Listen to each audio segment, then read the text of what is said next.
Graça e paz, meus amados irmãos. É muito bom estar com vocês novamente nessa semana. Aqui é a semana 2, semana de aula 2. E hoje nós iremos continuar a questão da luta pela mente, dando um pouco mais de ênfase agora a respeito do conflito espiritual, tá bom? É importante a gente saber que existe uma guerra no mundo espiritual. Existe Satanás, como a gente viu na semana passada, como um leão buscando a quem possa tragar. E existe o Espírito que está em nós, que deve resistir às ciladas do inimigo. Paulo, lá em Efésios 6, eu gostaria de ler com vocês, no capítulo 6, versículo 10, diz: finalmente, fortaleçam-se no Senhor e no seu poder, no seu forte poder. Vistam-se de toda a armadura de Deus para poderem ficar firmes contra as ciladas do diabo. Pois a nossa luta não é contra pessoas, mas contra os poderes e autoridades, contra os dominadores deste mundo de trevas, contra as forças espirituais do mal nas regiões celestiais. É importante a gente entender um princípio básico, tá? Com relação a esse conflito espiritual que existe, Satanás ele não guerreia contra Deus nesse sentido. Satanás ele é o adversário, mas ele luta contra o homem, vamos dizer assim. Porque se nós acreditarmos que Satanás ele é como se fosse uma dualidade de Deus, a gente talvez entre aí num erro teológico de pensar que existem duas forças de igual poder. Então é Satanás representando o mal e Deus representando o bem, e aí os dois estão frente a frente, brigando com a mesma intensidade. Na verdade não é. Satanás, como nós já bem sabemos, ele já está derrotado pelo nome de Jesus. Quando nós vemos lá em Apocalipse, a gente vê que Satanás será destruído e será lançado no inferno, no lago de fogo, de uma forma muito fácil, vamos dizer assim. Deus não precisa de esforço para derrotar Satanás, mas nós que vivemos nesse conflito espiritual, nós sim precisamos estar cingidos com a armadura de Deus, firmes para não cair nas ciladas do inimigo. Tá? Então existe uma diferença muito básica aí a respeito de quem é o adversário de quem. Não entendemos que Satanás ele luta contra Deus como se pudesse ganhar. Não, ele sabe que está derrotado, mas ele tenta destruir o ser humano, que é a criação de Deus, imagem e semelhança de Deus. Então, como Deus criou o homem,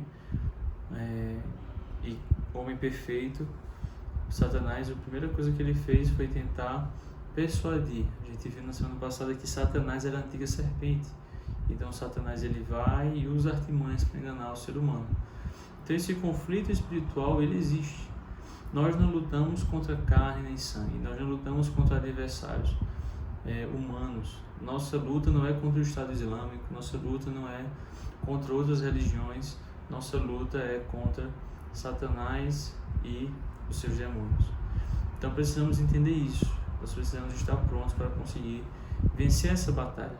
Nós vimos logo inicialmente que existe um conflito pela mente, mas nós percebemos entender hoje de uma forma mais abrangente a respeito desse conflito espiritual, entender o plano de Deus e entender as artimanhas de Satanás, as artimanhas que ele usa para poder tentar destruir a espiritualidade do homem.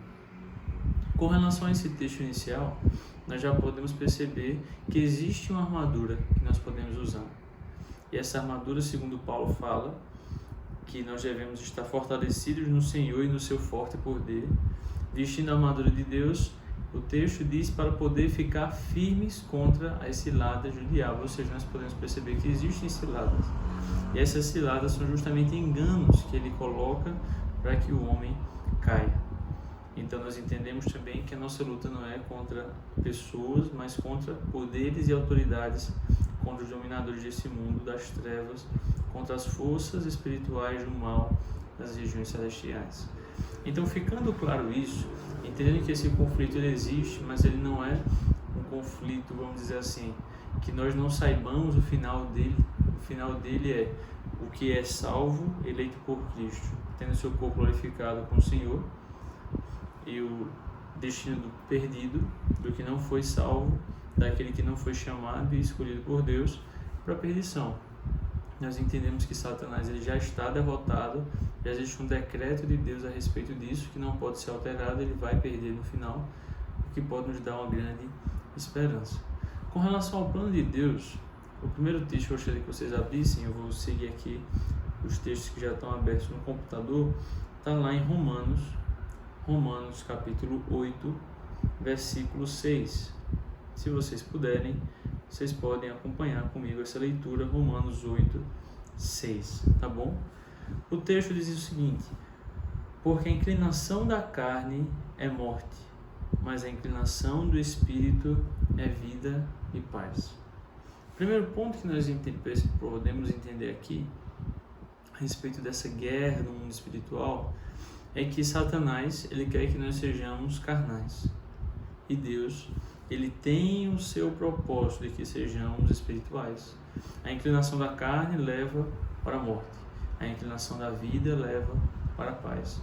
Moisés, ele falou certa vez em Deuteronômio, lá no último livro do Pentateuco, que ele colocava diante deles, do seu povo, dois caminhos. Um caminho para a vida e para o bem, e outro para a morte e para o mal. E depois ele diz: escolhai, pois, a vida para que vivais. O caminho é claro.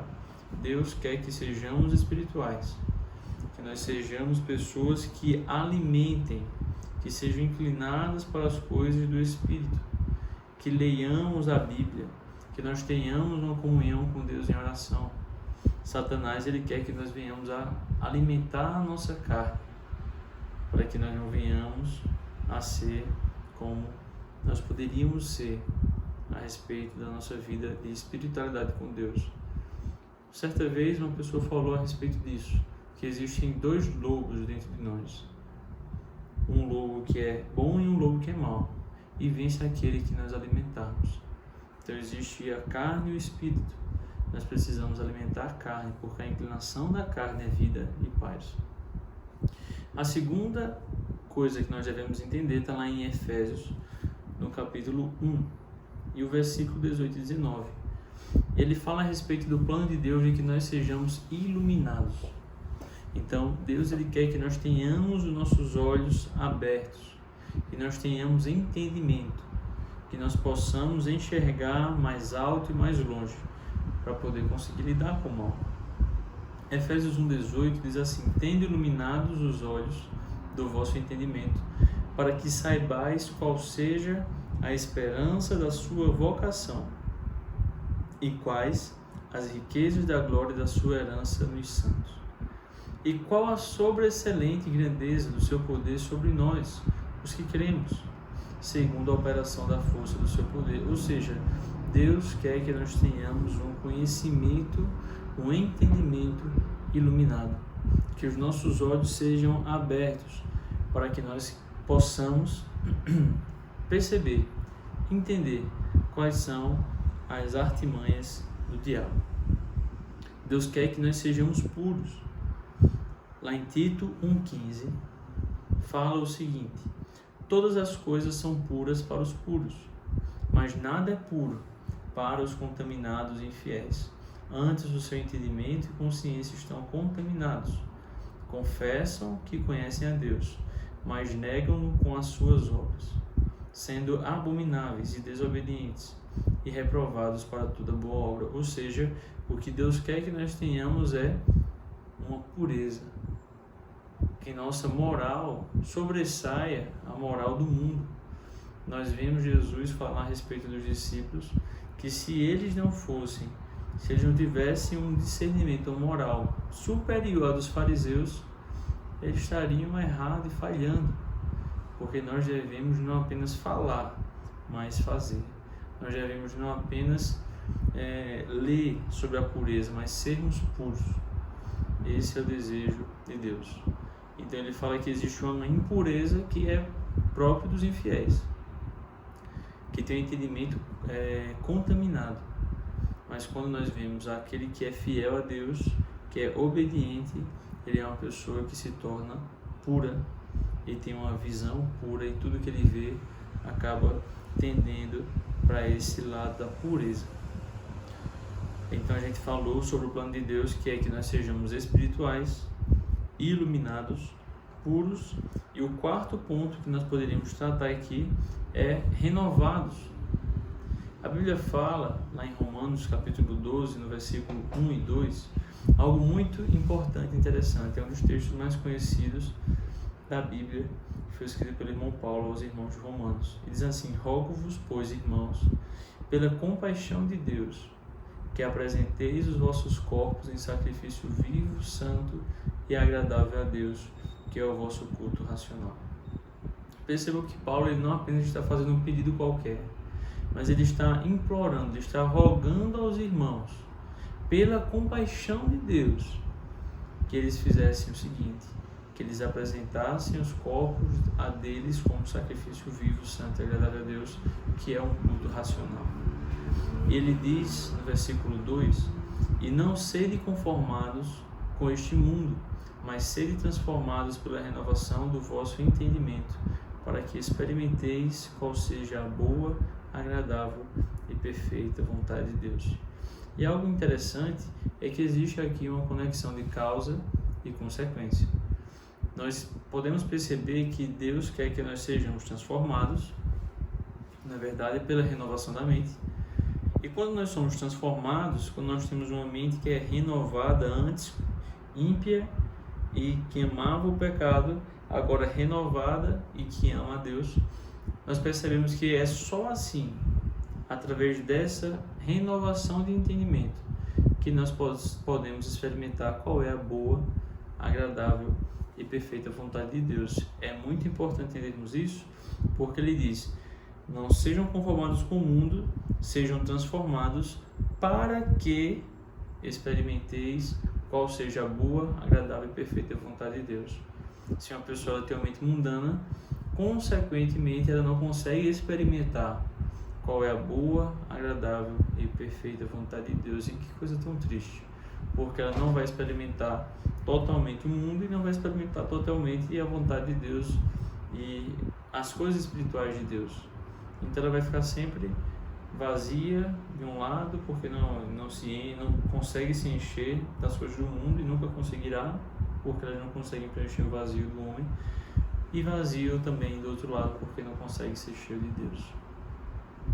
Então a vontade de Deus é que nós sejamos renovados para que possamos entender qual é a boa, perfeita e agradável vontade de Deus.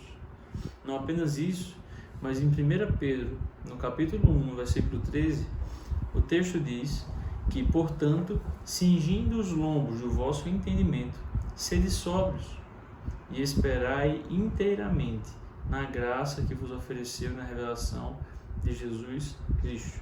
O texto diz: sejam sóbrios. O cristão deve ser sóbrio. E ele deve não apenas ser sóbrio, mas ele deve ser cingido os lombos de entendimento. O texto aqui, a descrição que a gente vê na apostila é: espera-se que o cristão seja equilibrado espiritual e emocionalmente, agindo em sua vida familiar e pública, conforme a graça de Deus. Então, nós devemos ser cingidos com os lombos da verdade e do entendimento. O plano de Deus é que nós sejamos espirituais, só repetindo, iluminados, puros, renovados, cingidos. E para finalizar, a gente poderia ainda traçar mais alguns paralelos aqui, é que nós sejamos livres. O texto muito conhecido que nós vimos na semana passada é aquele de Romanos 8, versículo 31 e 32, que diz assim: Jesus dizia, pois, aos judeus que criam nele: se vós permaneceres na minha palavra, verdadeiramente sereis meus discípulos, e conhecereis a verdade, e a verdade vos libertará. Podemos tirar duas características do discípulo aqui desse texto, que é: o discípulo, ele não apenas crê, porque Jesus falou aos que criam nele, mas o discípulo, ele permanece na palavra, e quando ele permanece na palavra, depois, como a gente já viu semana passada, verdadeiramente ele se torna um discípulo de Jesus. E o resultado final disso é que ele é uma pessoa livre. A vontade de Deus é que nós sejamos livres, mas não essa liberdade secularizada, onde a pessoa diz: meu corpo, minhas regras, eu faço o que eu quiser, eu vou quando eu quiser, eu peco como eu quiser. Não. A nossa liberdade é uma liberdade que visa não apenas esses prazeres mundanos, superficiais e rasos, mas é uma liberdade em Cristo. Uma liberdade que nos permite sair desse mundo de ilusões, libertarmos as amarras do pecado que nos prendem a uma realidade aqui temporal, limitada, e podemos agora experimentar a liberdade de vermos com os olhos da fé as coisas que vêm do alto. Então, o plano de Deus, fechando esse bloco, é que nós sejamos espirituais, iluminados, puros, renovados, cingidos e livres. Da mesma forma, agora no sentido oposto, se o plano de Deus é que nós sejamos espirituais, o plano de Satanás é que nós sejamos carnais. A gente viu logo no primeiro texto que a vontade de Deus é que nós sejamos espirituais, porque a inclinação da carne é para a morte, mas a inclinação do Espírito é vida e paz. Mas Satanás, ele tenta nos destruir. Então o plano dele, o desejo dele é que nós venhamos alimentar a carne, para que nós venhamos a morrer. A vontade de Deus é que nós sejamos iluminados. A vontade de Deus é que nós possamos ter nossos olhos abertos para a realidade espiritual. Mas a vontade de Satanás não é essa. A vontade de Satanás, segundo Efésios 4, versículos 17 e 18, e diante, assim eu lhes digo, e no Senhor insisto, que não vivam mais como os gentios, que vivem na futilidade dos seus pensamentos. Eles são obscurecidos no entendimento e separados da vida de Deus por causa da ignorância em que estão, devido ao endurecimento dos seus corações. Tendo perdido toda a sensibilidade, eles se entregaram à depravação, cometendo com avidez toda espécie de impureza. Ou seja, o plano de Satanás é que nós venhamos a ser cegos. Deus nos dá iluminação, mas Satanás, ele tenta obscurecer o entendimento e separar o homem da vida com Deus.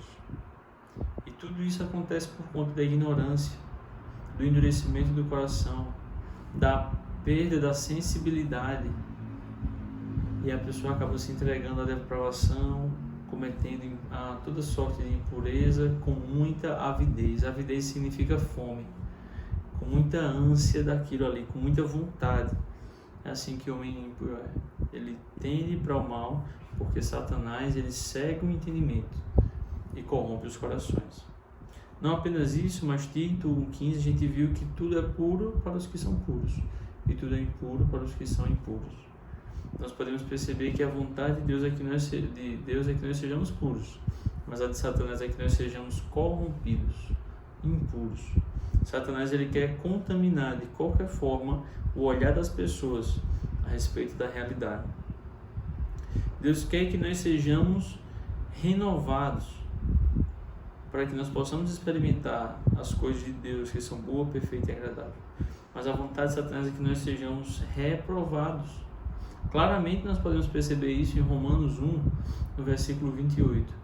Diz assim: além do mais, visto que desprezaram o conhecimento de Deus, ele os entregou a uma disposição mental reprovável para praticarem o mal. Ou seja, a vontade de Satanás, a vontade do homem perdido, é justamente desprezar o conhecimento de Deus. E quando nós desprezamos o conhecimento de Deus, nós somos reprovados. Ele nos entrega a uma disposição que é condenável. O texto continua e diz: tornaram-se cheios de toda sorte de injustiça, maldade, ganância e depravação. Estão cheios de inveja, homicídio, rivalidades, engano e malícia.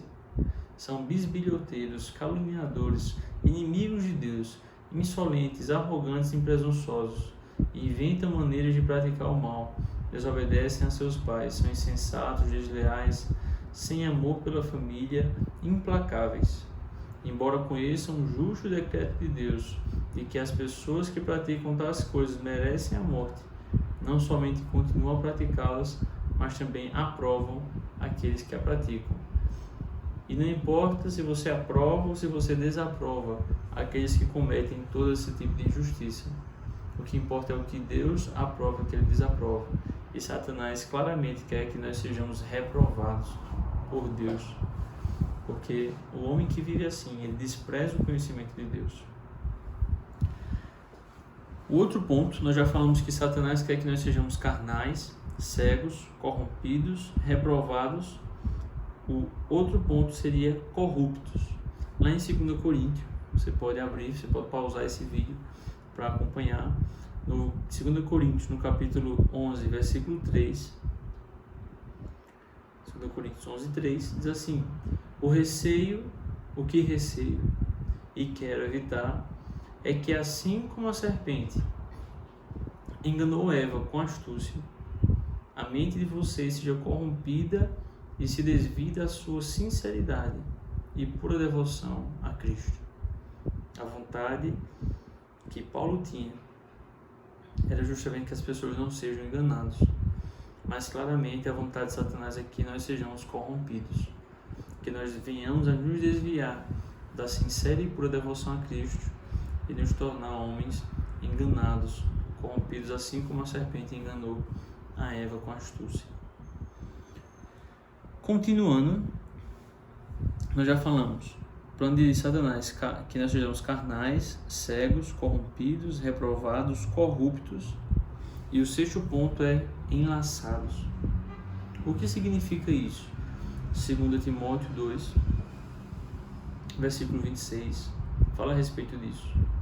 Para que assim voltem à sobriedade e escapem da armadilha do diabo, que os aprisionou para fazerem a sua vontade. Ou seja, o que Satanás faz é aprisionar, enlaçar, para que as pessoas sejam colocadas em prisões espirituais, em amarras espirituais, que fazem com que apenas elas façam a vontade do diabo.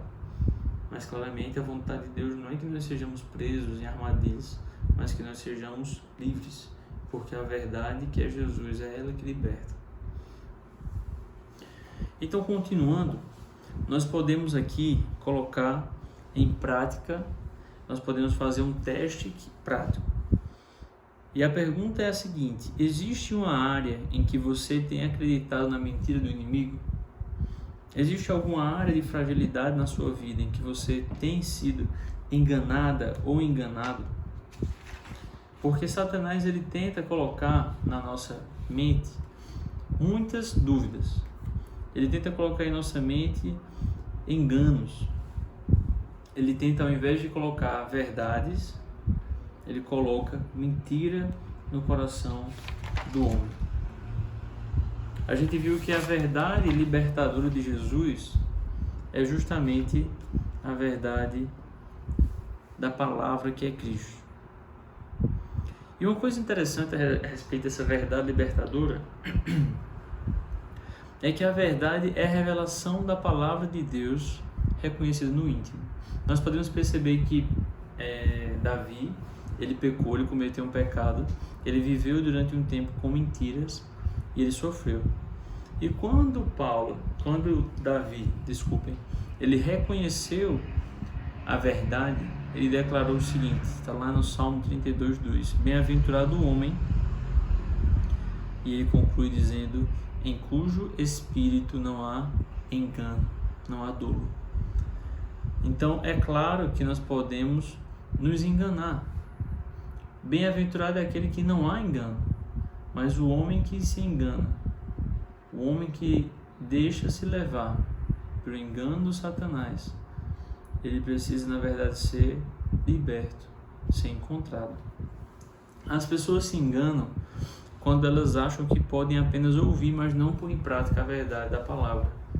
Tiago, ele aconselhou dizendo, e sede cumpridores da palavra, e não somente ouvintes, enganando-vos a vós mesmos. Ou seja, uma pessoa que só ouve a palavra, mas não pratica, ele está se enganando. E esse engano só agrada a Satanás, porque a vontade de Deus é que nós venhamos a ser praticantes, mas a pessoa pode achar que é suficiente apenas ouvir. Não é. É necessário ouvir e cumprir e praticar. 1 João, no versículo 1, capítulo 1, versículo 8, diz assim, se dissermos que não temos pecado, enganamos-nos a nós mesmos e não a verdade em nós. Ou seja, uma pessoa ela pode estar se enganando através do pensamento de que ela é uma pessoa perfeita, plena e sem pecado. Se fosse assim, talvez ela pudesse até chegar a pensar que não precisaria de um Salvador. Mas é justamente porque nós reconhecemos que somos falhos, pecadores, miseráveis, caídos, que nós carecemos da graça de Deus. Porque se não fosse a graça, nós seríamos inimigos de Deus. Nós odiaríamos a Deus, mas Ele nos chama e nos tira do lamaçal do pecado para uma vida com Cristo. Ele nos tira do reino das trevas e nos coloca no reino do Filho do seu amor. Não apenas isso, mas as pessoas às vezes se enganam em pensar que são mais do que realmente são. Paulo aconselhou lá em Romanos capítulo 12, versículo 3, o seguinte: porque pela graça que me é dada, digo a cada um entre vós, que não pense de si mesmo além do que convém, antes pense com moderação, conforme a medida da fé que Deus repartiu a cada um. Ou seja, pense apenas o que lhe cabe, pense apenas o que convém, não pense muito além. Tem pessoas que elas acabam se ensoberbecendo, pensando de si mais do que devem. As pessoas elas devem cuidar da própria língua. Tiago ele aconselhou que as pessoas deveriam ouvir e pôr em prática, mas Tiago ele continua no versículo 26 e diz: se alguém entre vós cuida ser religioso e não refreia a língua, antes engana o seu coração, a religião desse é vã. Ou seja, pensar que pode simplesmente ser um cristão e não controlar sequer a língua. No 27 ele diz: a religião pura e imaculada para com Deus e Pai é esta: visitar os órfãos e as viúvas nas suas tribulações e guardar-se da corrupção do mundo. Como Satanás quer que nós sejamos corruptos, ele se agrada muito da fofoca, da dissensão, da divisão do corpo. Quando o irmão ele levanta falso e calúnia contra outro irmão, quando há desavença, quando não há sinceridade, quando existe mentira.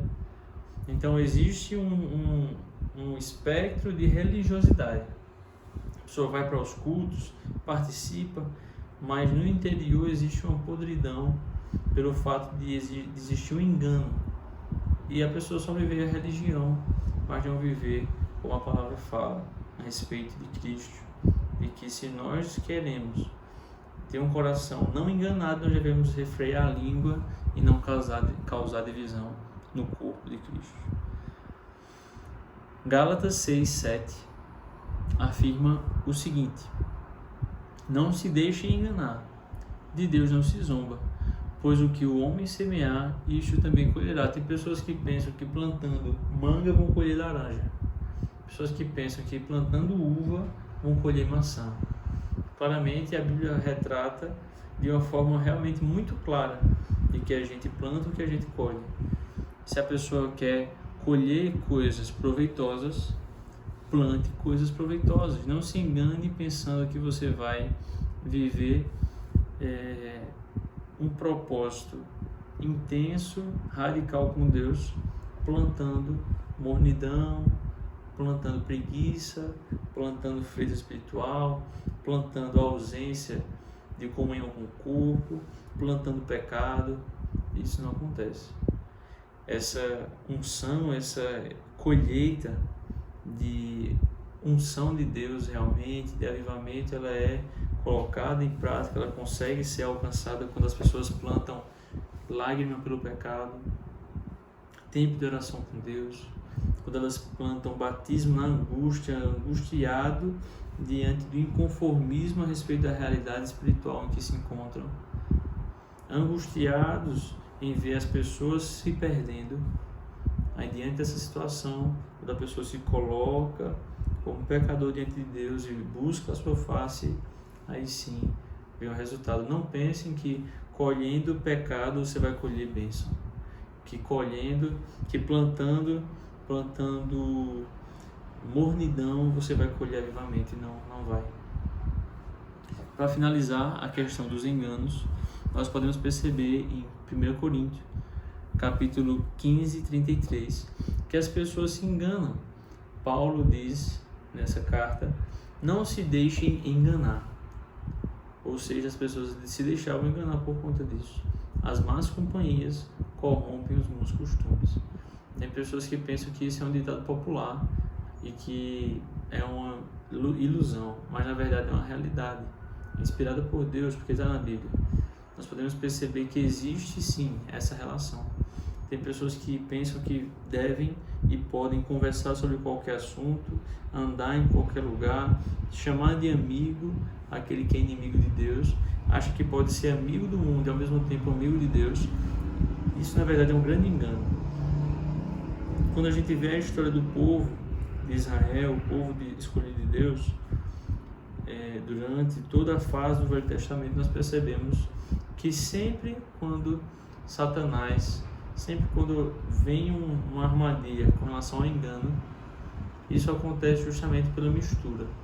O povo deve permanecer puro, mas as más companhias, geralmente os casamentos que eram errados, que eram entre povos pagãos com o povo que deveria se permanecer, preservado, o que acontecia é que o povo começava a adorar os falsos deuses, começava a introduzir dentro da cultura do povo adoração a imagens, adoração a ídolos, e tudo isso fazia com que o povo se desviasse, se esquecesse de Deus e a mão de Deus pesasse. Então nós devemos nos livrar, na realidade, de tudo isso, de todo tipo de engano que Satanás ele pode estar lançando a respeito da nossa mente, a respeito da consciência que nós devemos ter em Cristo. E percebam que a conclusão dessa passagem, antes de nós voltarmos para Efésios, diz assim: sabemos que não é fácil encarar a nossa própria realidade, a nossa própria verdade de pecado. Muitas pessoas escondem as suas prisões e falhas pessoais, fazendo acusações a outras pessoas. Mas essa postura não é bíblica e não resolve. Ou seja, o que é que ele está dizendo aqui? Que as pessoas às vezes tentam mascarar uma realidade e ao invés de reconhecer os seus próprios pecados, apenas gostam e têm como prática corriqueira apontar o erro dos outros, sem tirar primeiro a trave do olho. Você experimentar uma verdadeira libertação emocional e espiritual justamente quando aconteceu o que a gente viu, quando a pessoa se livrar dos enganos. Então a gente deve começar avaliando quem nós somos. Depois, se for o caso, procure o líder pastoral, converse com ele. Se você tem alguma dúvida a respeito disso, acha que ainda pode estar sendo enganado, acreditando em alguma mentira do inimigo, peça ajuda ao seu líder espiritual, ao seu discipulador, para que ele possa aconselhar você, orientar você a respeito disso, tá? E é muito importante também, nós teremos um momento amanhã, que se você tiver alguma dúvida, se você tiver algum tipo de experiência, compartilhe conosco, tá? Deixa anotadinho no papel. Amanhã a gente vai ter um diálogo muito importante, muito interessante. Amanhã não, quarta-feira, e vai ser muito edificante. Mas eu conto com a colaboração dos irmãos, com a colaboração de cada irmão em cada cidade. Eu não vou citar todas para não acabar esquecendo, mas eu sei que existem irmãos em Bonito, Fazenda Nova, no Juazeiro, em Barbalha, enfim, irmãos estão espalhados por todas as regiões, e eu peço que os irmãos possam estar interagindo conosco, conversando, trazendo seus testemunhos, tá bom? Para que o Espírito Santo possa vir nos edificando. Para finalizar, nós vimos lá no texto de Efésios 6 que existe uma luta espiritual entre a carne e as potestades espirituais. Não é nós contra outras pessoas, não. É nós contra essa realidade satânica que domina as regiões, deste mundo tenebroso. E aí Paulo, no versículo 13, ele diz: por isto vistam toda a armadura de Deus, para que possam resistir no dia mau e permanecer inabaláveis. Depois de terem feito isso, assim mantenham-se firmes, cingindo-se com o cinto da verdade. Ou seja, vejam que uma das armas que nós podemos ter, uma das armaduras que nós temos é a verdade. Não apenas isso, mas nós devemos nos vestir com a couraça da justiça, verdade e justiça estão ao nosso lado. Nós devemos ter em prontidão, calçados nos pés, o Evangelho da paz. Além disso, usar o escudo da fé, com o qual nós poderemos apagar todas as setas inflamadas do maligno, o capacete da salvação e a espada do Espírito, que é a palavra de Deus. E nós devemos perceber então que nós temos 6 instrumentos de defesa. Nós temos a verdade, nós temos a justiça, nós temos o Evangelho da paz, nós temos o escudo da fé, nós temos o capacete da salvação, que é a palavra de Deus, nós temos a verdade, exatamente, o escudo da fé, que era o que estava faltando. Mas tudo isso a gente usa para defender. Nós utilizamos para nos proteger das armadilhas de Deus, das armadilhas do diabo, através desse escudo de Deus, dessa proteção de Deus. Mas nós temos a espada do Espírito, que é a palavra de Deus. Quando nós vamos contra o inimigo, nós vamos com a palavra. E o campo de guerra não é muitas vezes uma pessoa. Esse lugar de guerra é a oração, porque logo em seguida no versículo 18 ele diz: orem no Espírito em todas as ocasiões, com toda oração e súplica. Tendo isso em mente, estejam atentos e perseverantes na oração por todos os santos. As batalhas na Bíblia são vencidas em oração. Elas são vencidas quando o homem, quando a mulher de Deus, ela dobra os joelhos para orar e clamar ao Senhor. Então meu conselho é esse: que nós possamos estar preparados e prontos para vencermos toda a batalha que é nos colocada aqui nesse mundo que é passageiro, para que nós possamos viver uma vitória eterna com o Senhor Jesus. Fiquem na paz, espero que vocês possam ter sido edificados através dessa aula. Um abraço.